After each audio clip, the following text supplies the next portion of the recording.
Today we're going to talk about turning fractions into lowest possible form fractions, which means if you have a fraction, say 6/12, we want to change it into something smaller, or actually the smallest possible fraction that equals 6/12. Now how do we know that fractions equal each other? That's the first thing that we want to talk about. How do we know that fractions equal each other? 6/12 equals a decimal. That decimal is 0.5. You know it's 0.5 because 6 divided by 12 equals 0.5. That decimal equals that fraction. Any other fraction that equals 0.5 is equal to 6/12. So, other fractions that equal 0.5 are 1/2, or 2/4. You can go on. There's infinity fractions that equal 0.5. But back to 6/12, we are looking to change 6/12 into the lowest possible form fraction, which equals 0.5. How do you change 6/12 into a smaller fraction? The way to do that is you need a change factor. I'm going to represent the change factor with a big arrow. And this big whopping arrow is going to magically change 6/12 into another fraction that is smaller. And it's going to do so with magic. And so that's what those little stars mean. Magic. But it's also going to do it with math. And that math is going to be a division problem. So your change factor is a division problem, which takes 6/12 and turns it into something smaller. The lowest possible terms has to be two numbers that are not decimals, are not zeros, and are not negatives. So, lowest possible would be something like 1 over another number. I want 1 in this problem. I want 1 in there because 1 is the lowest possible number that you can have in a fraction, which isn't a decimal, isn't a negative, and is not a 0. I want this to be 1. How do we go from 6 to 1? To go from 6 to 1, our change factor has to be dividing by 6, because 6 divided by 6 equals 1. Now this change factor doesn't just change the top of the fraction 6/12, it also changes the bottom. So what is 12 divided by 6? 12 divided by 6 is going to be 1/2. So we have this new fraction, 1/2, which we found by using a change factor divided by 6. 1/2 has to equal 6/12. Does it? Yes.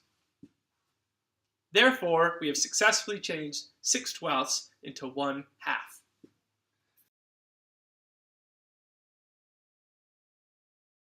Let's try another example. Let's try 5/25. 5/25 needs to become a smaller fraction. I want there to be a 1 in there somewhere. So I'm going to put a 1 on top. I put it on top because the 5 is the smaller number, is smaller than 25.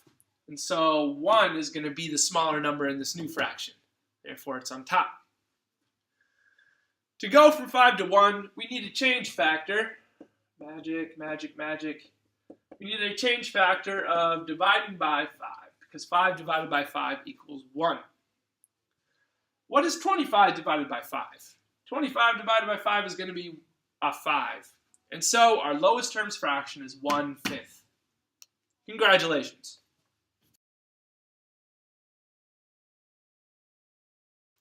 The last example that we're going to do is 4/6. This example is more difficult, and I'll show you why.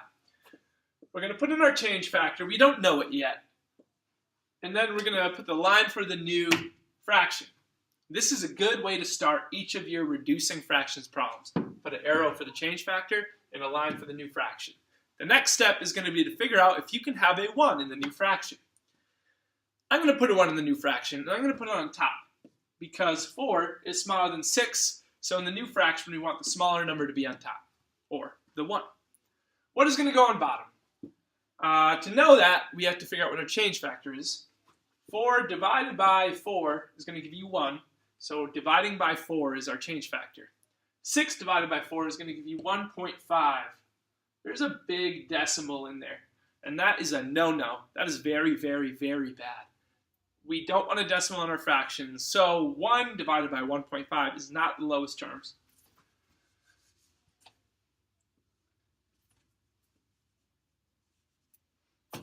Let's try a new one. If we can't have 1 in the fraction, let's try 2, the next lowest number. 4 divided by what equals 2?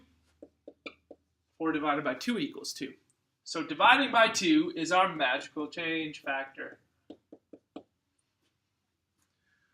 And if we use this change factor, then 6 divided by 2 is going to give us 3.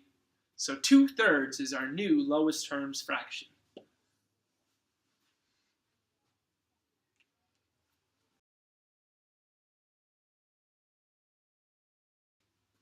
So to review, here's the steps you're going to take to reduce a fraction. First, you will have your fraction, and then you will draw an arrow and a new fraction line. And in this new fraction, you're going to put a 1 either on top or on bottom. Then you're going to find the change factor, and you're going to plug in the change factor and see what your new fraction is going to be. If there are no decimals, no negatives, and no zeros in your new fraction, you are good. But if there is a decimal, a 0, or a negative, then you have to start over, remove the 1, and put a 2. Good luck.